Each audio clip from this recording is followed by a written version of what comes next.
दोस्तों 2025 का prelims exam तो ओवर हो गया और उसके साथ उसका यूफोरिया भी खत्म हो गया। लेकिन आप में से बहुत सारे एस्पिरेंट्स ऐसे होंगे जो अब 2026 के प्रीलिम्स एग्जाम की तैयारी कर रहे हैं। और सबसे पहला और सबसे बड़ा सवाल ये आता है कि क्या सिलेबस है और कहां से उसे कवर किया जाए। तो इस वीडियो में मैं आपको बताने वाला हूं कुछ बेसिक सोर्सेज जो आपकी हेल्प करेंगी 2025 जैसे डिफिकल्ट प्रीलिम्स एग्जाम को हैंडल करने में। क्योंकि जब तक आपके बेसिक स्ट्रांग नहीं होते, जब तक आपको थ्योरेटिकल नॉलेज नहीं होती, तब तक ये एग्जाम निकालना आज की तारीख में बहुत मुश्किल हो गया। तो कौन कौन सी वो बेसिक बुक्स हैं जो आपको कवर करनी है, जिसके थ्रू आप इस एग्जाम को क्रैक कर सकते हैं, we are going to discuss that. So let's begin, शुरुआत करते हैं। सबसे पहले यूपीएससी की तैयारी में माना जाता कि एनसीईआरटीज आर द बाइबल। अगर आप तैयारी को बहुत अच्छी तरीके से आगे बढ़ाना चाहते हैं, अगर आप एक एक कॉन्सेप्ट को अच्छी तरीके से अंडरस्टैंड करना चाहते हैं, एक बेसिक लैंग्वेज में वो अंडरस्टैंडिंग बिल्ड करना चाहते हैं, मेंस में जाकर अगर आप अच्छे आंसर्स लिखना चाहते हैं, तो उसके लिए जरूरी हो जाता है कि आपने एनसीईआरटीज को अच्छे से कवर किया। अब कौन कौन सी इंपॉर्टेंट एनसीईआरटीज है जो आपको पढ़नी। सारी एनसीईआरटीज पढ़ने का आपके पास टाइम नहीं है, क्योंकि 2026 प्रीलिम्स एग्जाम में अब एक साल से भी कम टाइम बचा है, तो सारी तो आप नहीं पढ़ पाएंगे। वो कौन कौन सी बेसिक बुक है जो आपको पढ़नी चाहिए। सबसे पहले हिस्ट्री। इस बार हिस्ट्री के क्वेश्चंस आसान आए। आप इससे पहले हिस्ट्री का पेपर काफी डिफिकल्ट आ रहा था। तो हिस्ट्री की अगर हम बात करते हैं तो हिस्ट्री के लिए क्लास 11th की आर.एस. शर्मा की बुक आती है, history of ancient India. That will suffice. वो अच्छी बुक है, आपको बाकी हिस्ट्री की बुक्स पढ़ने की जरूरत नहीं है। एनसीईआरटी की जब मैं बात करता हूँ, themes in Indian history part 1, 2 and 3 class 12। तो बेसिकली क्लास 11th और क्लास 12th की जो आपकी हिस्ट्री की बुक्स है, जिसमें ancient history, medieval history, modern history cover हो जाता है, आपको वो कवर कर लेंगे। ये हो गया हिस्ट्री का सेक्शन। इसके अलावा बाकी बुक्स एनसीईआरटीज की मत रेफर कीजिए, दिस विल सफाइस, आप इनको स्टिक कीजिए। देन ज्योग्राफी की अगर हम बात करते हैं तो ज्योग्राफी में 11th क्लास की दो बुक्स है। एक है फंडामेंटल ऑफ फिजिकल ज्योग्राफी, दूसरी है इंडिया फिजिकल एनवायरमेंट। दोनों ही आपकी क्लास 11th की बुक है, आपको इन्हें रेफर करना है। अच्छा, जब मैं एनसीईआरटी की बुक बता रहा हूं तो ये इंग्लिश हिंदी दोनों में अवेलेबल होती है। तो यहां पर ऐसा नहीं है कि सिर्फ ये इंग्लिश में होंगी, हिंदी में नहीं होंगी। एनसीईआरटी इंग्लिश हिंदी दोनों में आती है। और मैं आपको बेयर मिनिमम बुक्स बता रहा हूं जो आपको रेफर करनी चाहिए अगर आप एक अच्छा रिजल्ट चाहते हैं प्रीलिम्स और मेंस में। तो ज्योग्राफी के लिए क्लास 11th की दो बुक्स है, फंडामेंटल ऑफ फिजिकल ज्योग्राफी और इंडिया फिजिकल एनवायरमेंट। फिर आते हैं पॉलिटी। पॉलिटी पॉलिटी में क्लास 11th की बुक है Indian constitution at work, class 11th। This will suffice. ये पॉलिटी के लिए सफिशिएंट है। उसके बाद हम एम लक्ष्मीकांत की तरफ जाएंगे। तो अभी तो मैं आपको बेसिक बुक्स जो है वो बता रहा हूं। इसके बाद हम जो एडवांस बुक्स होती हैं आपकी, जैसे एम लक्ष्मीकांत हो गई, स्पेक्ट्रम हो गई, बिपिन चंद्रा हो गई, वो सारी, उनके बारे में भी डिस्कशन करेंगे। तो एक तो हो गई political Indian constitution at work, दूसरी कंटेम्प्रेरी वर्ल्ड पॉलिटिक्स क्लास 12। ठीक है, political science contemporary world politics class 12। इसके बाद है इकोनॉमी। इकोनॉमी में Indian economic development class 12th। तो 12th क्लास की मैक्रो इकोनॉमी की बुक आती है, इंडियन इकोनॉमिक डेवलपमेंट से रिलेटेड, आपको वो कवर करनी है। फिर साइंस की बात करते हैं अगर हम, साइंस एंड एनवायरमेंट, उसके लिए बायोलॉजी की बुक है क्लास 12th।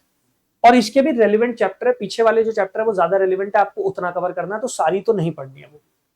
ये साइंस और इन्वायरमेंट से रिलेटेड ज्यादा है। इसके बाद जब मैं जर्नल साइंस की बात करता हूं, जर्नल साइंस के लिए आप 6 to 10th क्लास तक की जो बुक है वो पढ़नी है। इसमें भी जो हमारी 9th और 10th की बुक है वो ज्यादा रेलिवेंट होती है। तो ऐसा नहीं है कि पूरी की पूरी बुक आपको याद कर लेनी है। 9th और 10th वो ज्यादा रेलिवेंट है। उसमें भी रेलिवेंट चैप्टर्स। चैप्टर कौन से रेलिवेंट होते हैं? चैप्टर वो रेलिवेंट है जिनसे रिलेटेड आपको पीवाईक्यूज देखने को मिलते हैं, previous year questions. So what you can do is, आप पिछले 10 या 15 साल के साइंस के जो प्रीवियस ईयर क्वेश्चंस है एक बार उन पर नजर मार सकते हैं। आपको एक रियलाइजेशन हो जाएगा कि भाई साइंस में किन टॉपिक से क्वेश्चन बन रहे हैं। जैसे ज्यादातर क्वेश्चन आपकी बायोलॉजी से रिलेटेड बनते हैं अगर मैं जर्नल साइंस की बात करता हूँ, फिजिक्स केमिस्ट्री से रिलेटेड इतने क्वेश्चन होते नहीं। तो इसी वजह से हमने बायोलॉजी क्लास 12th की बुक जो है वो रिकमेंड की है। सिमिलरली साइंस की जब हम बात करते हैं 6 to 10, तो इसमें 9th और 10th ज्यादा इंपॉर्टेंट है। उसमें भी पीवाईक्यूज जो है उससे रेलिवेंट जो चैप्टर्स है वो आपके लिए ज्यादा इंपॉर्टेंट हो जाते हैं। ये तो हो गई आपकी एनसीईआरटी जो आपको कवर करनी है, ये बेसिक एनसीईआरटी। अच्छा हाँ, अगर आपके मन में कोई भी डाउट आ रहा हो, कोई भी सवाल आ रहा हो, बुक से रिलेटेड, सिलेबस से रिलेटेड, तो आप मुझे टेलीग्राम पर भी रीच आउट कर सकते हैं। ये ऊपर आप देख रहे होंगे, ये टेलीग्राम चैनल का ही नेम है, mains answer writing by Ankit sir. तो आप यहाँ पर टेलीग्राम चैनल पर मुझे रीच आउट कर सकते हैं। मैं यहाँ पर आपको जो भी हेल्प चाहिए वो प्रोवाइड कर दूंगा, ठीक है। तो यहाँ पर मुझे ज्वाइन कर लेना टेलीग्राम चैनल पर। अगर यहाँ से नहीं मिल रहा है तो टेलीग्राम चैनल का लिंक डिस्क्रिप्शन में भी होगा, तो वीडियो के डिस्क्रिप्शन में जाना, वहां पर भी टेलीग्राम चैनल का लिंक होगा, वहां से आप मुझे ज्वाइन कर सकते हो। अब आ जाते हैं स्टैंडर्ड बुक्स पर। अभी तक तो हमने बेसिक एनसीईआरटी की बात की थी, अब हम बात कर रहे हैं स्टैंडर्ड बुक्स की, एडवांस लेवल बुक्स की। तो अगर हम हिस्ट्री में बात करते हैं, इतिहास, हिस्ट्री, तो हिस्ट्री में India's struggle for independence, spectrum की भी बुक आती है और बिपिन चंद्रा की भी बुक आती है। आप दोनों में से कोई भी रेफर कर सकते हैं। ज्यादातर एस्पिरेंट्स शुरुआती दौर में स्पेक्ट्रम पढ़ना पसंद करते हैं। स्पेक्ट्रम काफी कॉन्साइज्ड लेकिन कॉम्प्रिहेंसिव बुक है। यहां पर आपको मॉडर्न इंडियन हिस्ट्री से रिलेटेड बहुत सारी बातें जो है वो मिल जाती है। तो आप क्या कर सकते हो, आप स्पेक्ट्रम से शुरुआत करो। बिपिन चंद्रा अभी फिलहाल आप चाहो तो स्किप कर सकते हो। तो दोनों में से कोई एक बुक पढ़ना, दोनों बुक पढ़ने की कोई रिक्वायरमेंट नहीं है, कोई नीड नहीं। ज्योग्राफी की अगर मैं बात करता हूं तो ज्योग्राफी में certificate physical and human geography, ये बुक है जीसी लियोंग की, आप इसको पढ़ सकते हैं। अगर आप जीसी लियोंग नहीं पढ़ पा रहे क्योंकि जीसी लियोंग इंग्लिश में आती है और इंग्लिश भी थोड़ी टिपिकल है उसकी, अगर आप वो नहीं पढ़ पा रहे तो आप क्या कर सकते हैं, आप माजिद हुसैन जी की किताब पढ़ सकते हैं, Majid Hussain. It's also very relevant, very good book. ये इंग्लिश हिंदी दोनों में अवेलेबल है। तो जो हिंदी मीडियम के एस्पिरेंट है, आप माजिद हुसैन जी की किताब पढ़ सकते हैं, और अगर आप इंग्लिश मीडियम से आप कंफर्टेबल है तो आप जीसी लियोंग के साथ जा सकते हैं। और बाद उससे पहले मैंने एनसीईआरटी तो आपको बता ही दिया, क्लास 11 की 2 एनसीईआरटी है, वो जरूर पढ़ लेना, क्योंकि ज्योग्राफी के ज्यादातर क्वेश्चन एनसीईआरटी से ही बन रहे हैं। देन पॉलिटी के लिए एक ही बुक है, M Laxmikanth, this should suffice. बहुत ज्यादा बुक्स के पीछे भागने की कोई नीड नहीं है, क्योंकि ज्यादातर बुक्स में ओवरलैपिंग मटेरियल आपको मिलेगा। जो पहली बुक में पढ़ चुके हो वही दूसरी बुक में ज्यादातर मिलेगा, तो उसमें आपका टाइम ज्यादा वेस्ट होता है। तो कॉस्ट बेनिफिट एनालिसिस अगर आप करोगे, एक अच्छी बुक पढ़ो, वो सफिशिएंट हो जाती है। फिर इंडियन इकोनॉमी की अगर हम बात करते हैं तो रमेश सिंह इंग्लिश हिंदी दोनों में अवेलेबल हो जाएगी, या फिर संजीव वर्मा, दोनों में से एक बुक पढ़ लो। तो रमेश सिंह में कंफर्टेबल हो तो वो पढ़ लो, अगर उसमें कंफर्ट लेवल नहीं आ रहा तो फिर आप संजीव वर्मा भी पढ़ सकते हो, लेकिन इनकी भी सिलेक्टिव रीडिंग करनी है। इसमें बहुत कुछ ऐसा है जो एक्स्ट्रा दिया गया जो आपके एग्जाम से रेलिवेंट नहीं है, क्योंकि कॉम्प्रिहेंसिव बुक है, बाकी एग्जाम्स में भी रेफर की जाती है, इस वजह से काफी कॉम्प्रिहेंसिव स्टफ दिया हुआ है। आपके एग्जाम रेलिवेंट जो टॉपिक्स हैं आप वही कवर करेंगे। अगर आपको एग्जाम रेलिवेंट टॉपिक्स के बारे में इंफॉर्मेशन चाहिए, टेलीग्राम चैनल है, टेलीग्राम चैनल पर आपको एक पीडीएफ मिल जाएगी। पीडीएफ है 50 इंपॉर्टेंट टॉपिक्स फॉर प्रीलिम्स, उसमें रेलिवेंट टॉपिक मैंने इनलिस्ट किया, आप उन रेलिवेंट टॉपिक को प्रिपेयर कर सकते हैं। देन इन्वायरमेंट में शंकर आईएएस की बुक आती है, अच्छी बुक है, आप इसको रेफर कर सकते हैं, काफी कॉम्प्रिहेंसिव बुक है, सारा सिलेबस जो है वो कवर हो जाएगा। उसके बाद आपको करंट अफेयर्स और फॉलो करना है।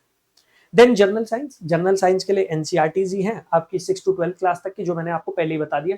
तो साइंस के लिए कोई अलग से बुक पढ़ने की जरूरत नहीं है, आप एनसीईआरटीज को स्टिक करो, उतना काफी है। उसके अलावा जो क्वेश्चन आते हैं वो बनते हैं आपके जो करंट अफेयर्स है, मैगजीन्स है, उसमें भी टेक्नोलॉजी पे ज्यादा क्वेश्चन बन जाते हैं, तो वो आप करंट अफेयर्स से आराम से कवर कर पाएंगे। ठीक है, ये हो गई बेसिक सब्जेक्ट की आपकी स्टैंडर्ड बुक्स जो आपको कवर करनी है। इन बुक्स के थ्रू आप अपनी प्रिपरेशन में आगे बढ़ेंगे तो काफी कॉम्प्रिहेंसिव डेटा है, काफी कॉम्प्रिहेंसिव टॉपिक्स है जो इसमें कवर किए। आपके लिए अपने सिलेबस को अंडरस्टैंड करना, उसको कवर करना आसान हो जाएगा। ऑलराइट, क्यूआर कोड दे रहा हूं, इस क्यूआर कोड को स्कैन कर लेना। नहीं, इस क्यूआर कोड से आप मुझे पैसे नहीं पे करेंगे, ये क्यूआर कोड है टेलीग्राम चैनल का।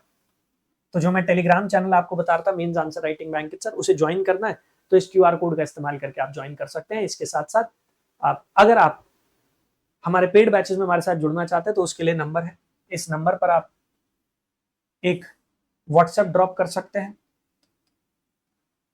एक व्हाट्सएप आप ड्रॉप करेंगे तो बैचेस की सारी इंफॉर्मेशन जो है वो इस नंबर पर आपको मिल जाएगी। तो फाउंडेशन बैच, पीएसआई और ऑप्शनल बैच, मेंटोरशिप का बैच, किसी में भी आप इनरोल करना चाहते हैं आप इनरोल कर सकते हैं और अपनी तैयारी में आगे बढ़ सकते हैं। इनरोल करने के लिए आप हमारी वेबसाइट को भी विजिट कर सकते हैं। तो आपको क्या करना है, आपको गूगल पर जाना है, गूगल पर जाकर टाइप कर देना है यूपीएससी टॉपर्स हब, वेबसाइट आपके सामने आ जाएगी। अदरवाइज आप एप्लीकेशन भी डाउनलोड कर सकते हैं और एप्लीकेशन में भी आपको सारे बैचेस की इंफॉर्मेशन मिल जाएगी। इसी नाम से एप्लीकेशन है यूपीएससी टॉपर्स हब। तो आप यूपीएससी टॉपर्स हब टाइप करेंगे, वेबसाइट आपके सामने आ जाएगी। जब आप वेबसाइट पर लॉगिन करेंगे तो यहाँ पर सारे बैचेस की इन्फॉर्मेशन लाइन से आपको मिल जाएगी। Foundation batch, PSIR optional batch, mentorship का बैच, सब कुछ अवेलेबल है। किसी भी बैच में आप एनरोल करना चाहते हैं, आपको क्या करना है, आपको सिर्फ बैच पर जाना है। इंग्लिश हिंदी दोनों में बैचेस है। बैच को विजिट करेंगे, यहाँ पर एनरोल नाउ का ऑप्शन आएगा। एनरोल नाउ पर जाएंगे तो सबसे पहले आपको अकाउंट क्रिएट करना पड़ेगा। यहाँ नीचे साइन अप का ऑप्शन, साइन अप के ऑप्शन पर जाएंगे, आपका अकाउंट क्रिएट हो जाएगा। अकाउंट क्रिएशन के बाद आप लॉगिन कर पाएंगे और एडमिशन ले पाएंगे। अगर एडमिशन लेने में कोई भी प्रॉब्लम आती है, आपको कोई भी डाउट है, कोई भी क्वेश्चन है, तो ये नंबर दिया गया, आप इस नंबर पर एक व्हाट्सएप ड्रॉप कर सकते हैं और इन्फॉर्मेशन जो है वो आपको मिल जाएगी। Alright, so I wish you all the very best. लग के मेहनत के साथ तैयारी कीजिए। ये स्टैंडर्ड बुक्स और NCERTs इन्हीं को फॉलो कीजिए। काफ़ी इनरिचिंग, काफ़ी कॉम्प्रिहेंसिव कंटेंट है जो आपको आपकी प्रिपरेशन में काफ़ी मदद करेगा। Thank you. जय हिंद।